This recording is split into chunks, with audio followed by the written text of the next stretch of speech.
What is up, guys? On one of my last videos, I asked you what do you want to see me go ham in next, and you of course picked the Chibi because you thought it would be all fun and memes and whatnot, but little did you know that I am actually the Grandmaster Chibi player on the EU server.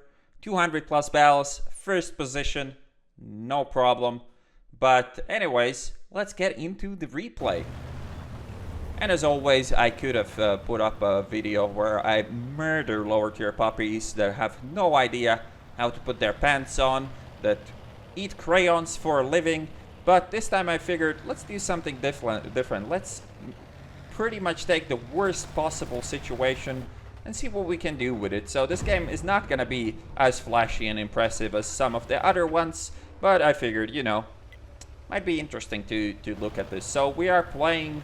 What's this? Live Oaks, tier 9 game, 3 shitters in the game as well, and on top of all of that, nobody's going to the only flank that matters on this map. So pretty much the worst possible situation for me, and I realized that quite quickly, that our team has not a lot of things going for it. So not gonna commit to a certain death on the south flank, and instead I'm gonna chop some wood here in the camping position. Quite important to prepare your defensive position here, because we know we're gonna have to defend quite a bit here. So pushing all the trees down will confuse the enemies maybe, and will let me peek a wider variety of angles, and maybe let me dodge some of the shitters. We know that with 3 RD we'll have to relocate quite frequently if we get spotted, and we can't really afford to peek the same position twice. So making as many positions as humanly possible in this little area is obviously very good for me, but not that it makes that much of a difference. Obviously for RD it's not that difficult to re-aim like 20 meters, and it wouldn't make that much of a difference, but why make it easy for them? Plus, I know I have nothing better to do anyways, and I will not have anything better to do for the next 2 minutes, so I'm just gonna skip those, because literally nothing happens as the dynamic gameplay is enforced by the wonderful RD class. So, one tag managed to die in the 2 minutes that I skipped, and the enemies are pushing the south flank now. We don't really have anything but me and the E1 spotting from here, and the E1 is also not really all that capable as far as I can tell. I mean, anyone who plays that position in a tier 9 medium probably isn't all that good of a player, so we're not really gonna rely on him too much, and we're gonna do our own thing. First mag is out, didn't get spotted for it, didn't get any spotting either. Nobody really is giving a shit about this side, it seems, but we managed to put 2 out of 3 into the IS-2, and that's a reasonable start. And here comes the party. The 50 TP, or PT, the Polish tier 9 heavy, pushing into the open. Really bad play by him, and realistically, these kind of games, this is all about the enemy team. If they played this well, we would not have a chance to win this whatsoever. But the mistake they make is trying to push the K line instead of going up to the E1, taking cover by that ridge from RD and just proxying and murdering our entire team. So well, obviously this is bad play by the enemy team, but we have to use it as much as we can, and that worked pretty well for me. The tier 9 heavy dies literally doing nothing. We're on 500 damage and 700 spotting, and now it is time to push up and see if that IS-2 is still there. Now, we can definitely get rid of him, and we should as quickly as possible, as leaving him there will be quite a disadvantage for the rest of the game. The game is pretty even so far, but by the looks of it, we're gonna lose the city, and this didn't really work out as well as it could. We didn't really get the IS-2 by surprise, and we also bounced one, but I still can fuck him up if I don't bounce another one.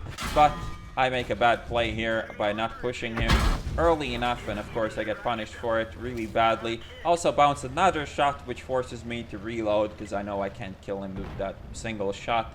And now we are in a pickle because of my not so great shooting and just not committing to the fight. I really should have just committed to the fight. I could have easily murdered him by just driving next to him and dodging everything else, but I realized that I will not have any better chances to deal with him than now, so I go for it right now, and we do manage to pick him up. He did have the small gun, which saved me quite a bit of hit points there, but yeah, we do get rid of him. And now pushing up to see what the hell is happening down south. If nobody's here, we could actually have a free reign to their arty, but of course there is a cheese wedge on full health, and I only can pen that guy's cupola, so this is a pretty nasty fight for me that I will definitely need some support with. And look, what a surprise! Behind the house, arty don't give a shit. He's balanced, he's good gameplay, blitz. Now we're on 80 hit points, and we started off this game as, yeah, pretty much the worst matchup possible, and it's not really going all that hot for us. I mean, the game is pretty even, but our tier 9s are playing like potatoes, and all of the arties are still alive, so yeah, not doing so great here, but I know I have to relocate. I can't sit there. The cheese which will just push me and kill me, so I have to relocate. And what I'm going to try to do is try to go into this corner and maybe push down another tree and see if I can act as a proxy spotter, or, you know, maybe just take some opportunistic shots if I can. The cheese wedge pushed up sooner than I expected. He has lost a lot of hit points, I imagine, due to arty. I don't really want to shoot him and expose my position. If I get spotted for it, it would be really bad, but now I have a clear double bush.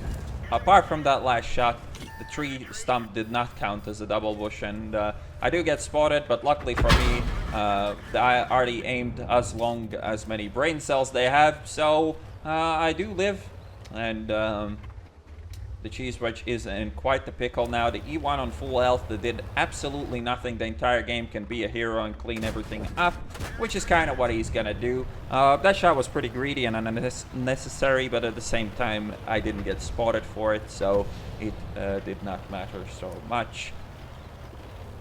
And this is pretty much the game. Not all that exciting, was it? But when is 3 arty games ever exciting to begin with? And now we have a clean route to arty. We know where all 3 of the remaining enemy tanks are, and I imagine they're not all that healthy after that fight in the city anymore, so E1 should be more than capable to clean them all up. Obviously, we want to get to the arty before that happens, as the only way we lose at this point is if we are really hesitant to kill the enemy arty. Type 59 is pushing, but my shots there are really bad, and he dies very quickly, so my game is pretty much over at this point. The only thing I can do is go for the arty, which is what I'm doing, slow and steady, as it is the only way the Chiri operates, slow and steady, with that monstrous 3-shot autoloader. But yeah, these are the most frustrating games that you really can get into in random matchmaker. Not only your bottom tier in 357, there's also 3 arty, and your tier 9s are very passive, which kind of leaves you very frustrated, but keeping calm and trying to do your best very often pays off, especially if you are annoying little shit like I was here. My tank is useless at doing damage, especially frontally, to pretty much anything in this game, but at the same time, the spotting can definitely be worth it, and holding key positions and taking out a tank or 2 here and there can be a massive benefit for the team. As far as the Chiri itself, if we ignore all the memes and all of that, obviously it's not a great medium tank at tier 7. The autoloader does have its benefits. Obviously, being able to do 390 damage in a tier 7 medium tank is pretty good, but it gets massively let down by the AP shell with only 155 pen or something like that. It's not really all that capable. The premium shot also sucks, and the gun handling, as we can see, is not the greatest. The last shot wasn't the best, but shooting over a ridge like that is really rough. But we get all the spotting, so that is at least something. Only 2 enemies left with their arties. The E1 cleaned up the entire city. I imagine everybody in the city was a one-shot, and it wasn't really all that difficult for him to finish that off. As with the last video, same rules apply. What do you want to see me go ham next, even though this wasn't quite going ham? If you want to see a more entertaining Chiri game without 3 shitters and without tier 9 arty, I can deliver that as well, no problem, but you know, your recommendations are always appreciated. Alright, so here's the end plate. Ace Tanker, 3570 experience, 1709 damage done, 1963 assisted, picked up 1 kill. Fuck all for medals, because my mission was to get medals, and that's how life works. 1190 base XP, so once again, not the most ham game ever, but putting any dent in this kind of matchmaking in a Chibi is already impressive, and ending up with an ace is definitely something I wanted to share with you guys. Hope you enjoyed this video. I hope you are not too upset about me not clubbing low tier seals, and I'll see you on the next one.